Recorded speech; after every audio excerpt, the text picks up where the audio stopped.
Once a murderer, always a murderer? In November of 2017 in Baxter County, Arkansas, Kirsty Headley, who was 38 years old at the time, filed a petition for an order of protection against her husband, Rick Headley. In that petition, Kirsty said that she was trying to separate from Rick, but he would refuse to leave the home. He was becoming more obsessed and controlling in their marriage. She said at one point in October, Rick hid a knife under a shirt, and an incident happened where he became aggressive. He grabbed her by the throat and wouldn't let her go, and he pulled this knife that he had hidden from under the shirt. In another incident, he took her phone away and wouldn't give it back to her for 2 days. Now, she filed that order of protection in November, but in December, she filed a request to dismiss that order of protection.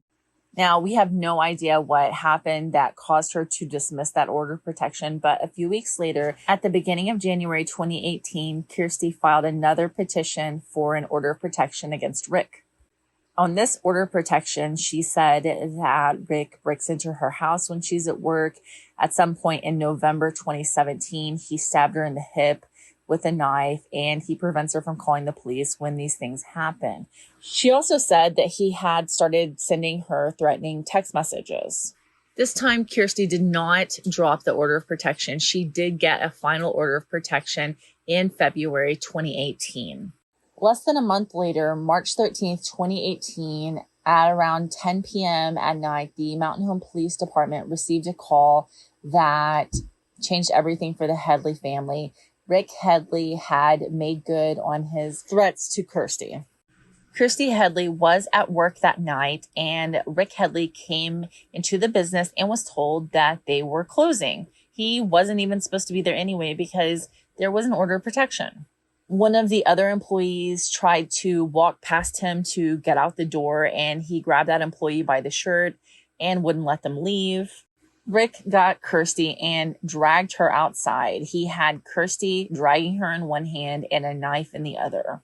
Employees stood in the store watching helplessly as Rick Headley stabbed Kirsty outside in front of the store several times. After the stabbing, Kirsty walked back into the store. She was holding her chest and she was covered in blood. An ambulance was called. Kirsty was taken to the hospital. Unfortunately, Kirsty Headley did not make it. Rick Headley, who had disappeared by the time police got to the scene, was found a few hours later. He was arrested and charged with the murder of his wife.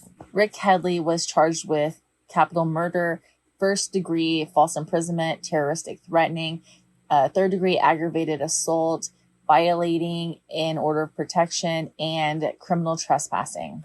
In August of 2019, Rick Headley pled guilty to the capital murder charge and was sentenced to life in prison without the possibility of parole. People in the state of Arkansas probably thought that that was the last they would hear from Rick Headley, but that wasn't the case. It seems that recently the murder of Kirsty Headley has intersected with an unsolved murder from the 90s. So let's talk about Sabrina Underwood. In 1991, Sabrina Underwood was 19 years old. It seems like Sabrina could have probably been described as one of those people like dynamite comes in a small package. She was 5'3". She weighed around 100 pounds. Sabrina was from Huntsville, Arkansas.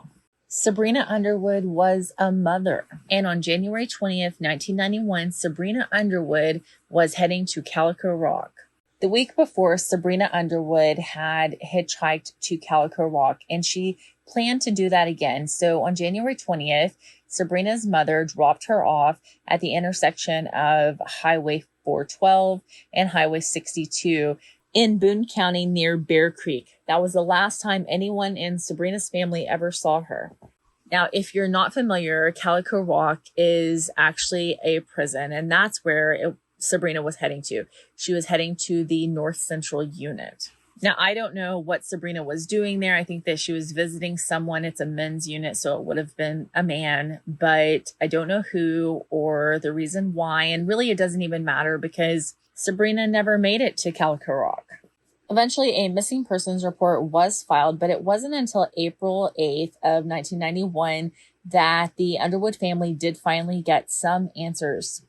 That April, a hunter in Fulton County was out in some woods near a cemetery when he found some clothing and other items that he thought was suspicious. Now, this bundle of items, it was by the Gum Springs Cemetery, which is pretty close to Salem. After a search, police found human remains. They found hair, a pair of panties, bones, and an earring stud.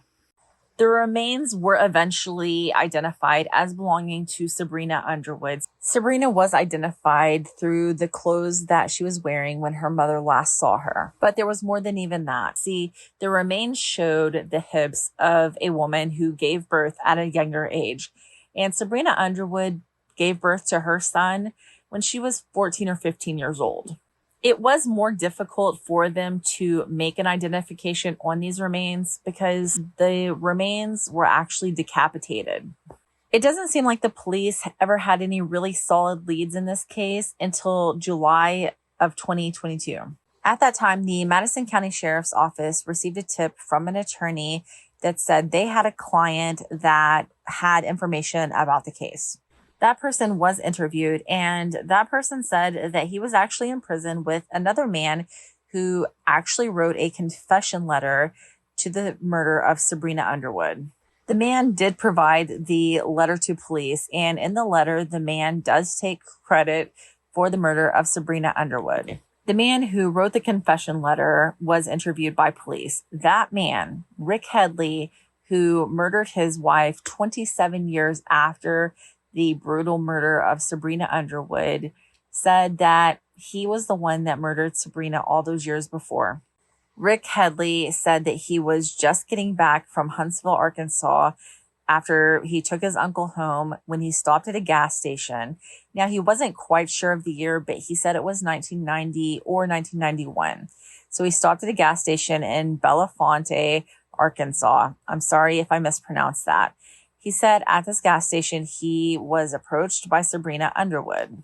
According to Rick, Sabrina Underwood asked him, like, hey, where are you going? And Rick told Sabrina he was heading to Mountain Home. Sabrina asked if she could get a ride.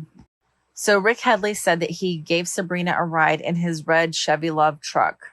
And police were able to confirm that, yes, Rick did drive a Chevy Love truck at that time.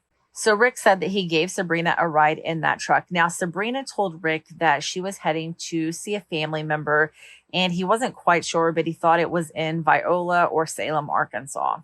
Rick said they made it to Mountain Home, and Sabrina was like, hey, can you take me the rest of the way? And Rick was like, yeah, I guess so.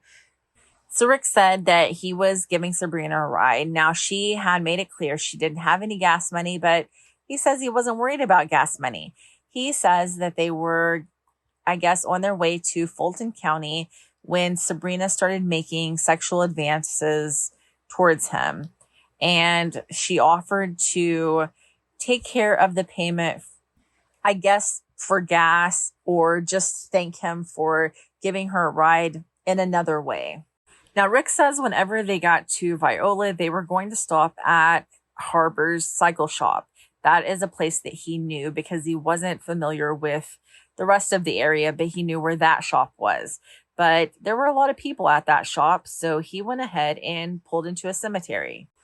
At this point, Rick said that they got to the cemetery and he did have sex with Sabrina Underwood.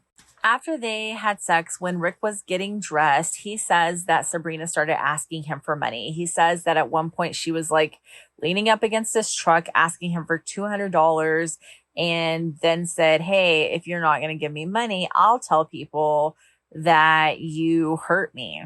Rick said that this was shocking to him, and he told her, like, hey, I don't have that kind of money on me. I'll have to go home and get that kind of money. Rick says that he started to drive off, but he just kept thinking about how she was going to ruin his life, and he couldn't allow that to happen. So Rick Headley said that he pulled back up to where Sabrina was. He got out of his vehicle and he attacked her. He drug her through the cemetery. He drug her out to a wooded area past the cemetery, and then he started stabbing her with a Rambo knife that he had in his vehicle.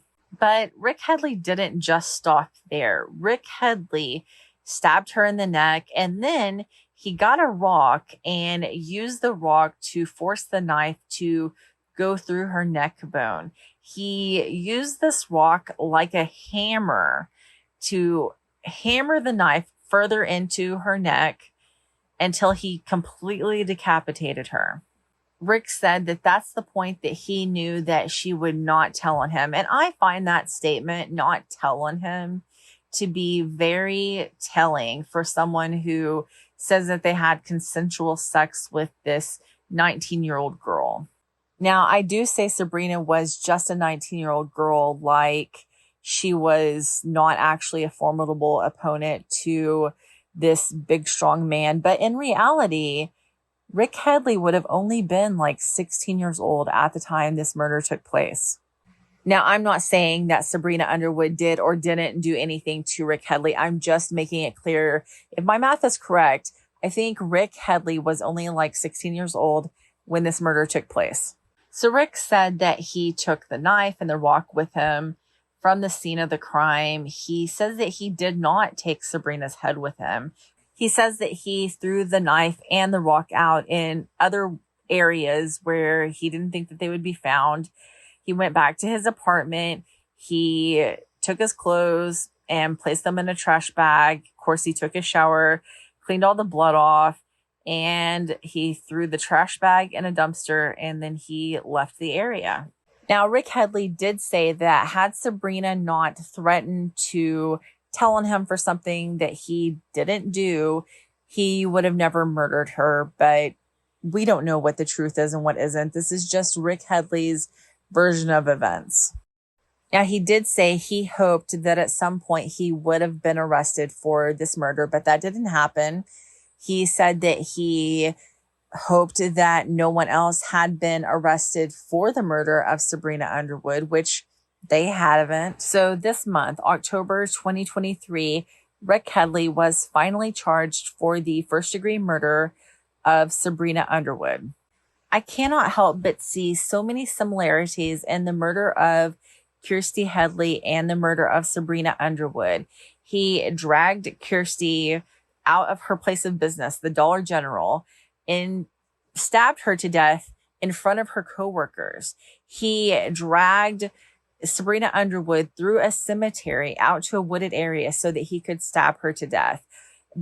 When he was in jail for the murder of his wife, while he was going through the court process, he threatened to stab a detention employee. He was found to have 3 shanks in his possession in his cell. So he obviously has a weapon of choice. And he even stabbed Kirsty before he actually murdered her.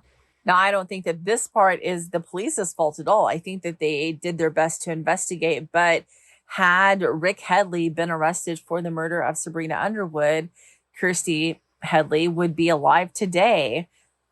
And I have to wonder also, did he just murder Sabrina Underwood in 1991 and he didn't murder another person until 2018? Or are there other victims of Rick Headley out there? Or are these the only 2 women that ever pissed Rick Headley off? Because it seems like Rick Headley was someone who didn't want to be gone up against. He didn't want Sabrina Underwood telling on him. He didn't want Sabrina Underwood making him look bad. And then when he was married to Kirsty and she wanted to divorce him, she had filed for the order of protection. He would not leave her alone. Kirsty's own words were that he became more controlling and he was threatening her. I don't know. Those are just my thoughts, as baseless as they may seem. And I want to go ahead and say, I'm sorry if I mispronounced any names of cities or people in this case. As far as the murder of Sabrina Underwood, I'm glad that her family finally gets to know what happened to her and how she ended up out by that cemetery and why they never saw their loved one again. Since Rick Headley has already been sentenced to life without parole for the murder of his wife, I mean, I would fully expect him to go ahead and plead guilty to this. So he's already got that stiff sentence. Like, what more are they going to do to him? So anyway, we'll see how it goes, and I will update as more information becomes available. But please keep Sabrina Underwood's family in your thoughts and prayers, as well as Kirsty's family in your thoughts and prayers. This has to be difficult for both families, having to drudge all this up and go through all of this all over again. Rick Headley pled guilty faster than the Arkansas weather changes. So I made a video about this back in October, but Rick Headley, who was already in prison for the 2018 murder of his estranged wife, Kirstie Headley, at her job, was charged back in October for another murder, one that had been unsolved for many, many years. Rick Headley was developed as a suspect in the 1991 murder of Sabrina Underwood in Fulton County. Rick, who, like I said, is in prison for the murder of his wife, was charged with the murder of Sabrina Underwood in October. Today, December 11th, 2023, just a month and a half or so, less than 2 months after he was originally charged with first-degree murder in the murder of Sabrina Underwood, Rick Headley pled guilty to first-degree murder. As part of his plea deal, Rick Headley pled guilty to the first-degree murder charge, and he was sentenced to 40 years in the Arkansas Department of Corrections, like I said, where he's already at.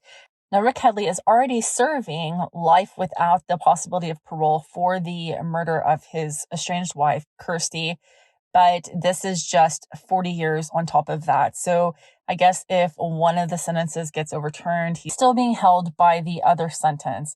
I hope and pray that this little piece of justice will help Sabrina's family heal after all of these years. And I am going to keep Sabrina's family in my thoughts and prayers as they continue to deal with not only the loss of Sabrina, but Rick Headley in general. And also, I think about Kirstie Headley's family, who this cannot be easy on either. Thank you for watching A Case for Arkansas. Please remember to subscribe, like, comment, and share.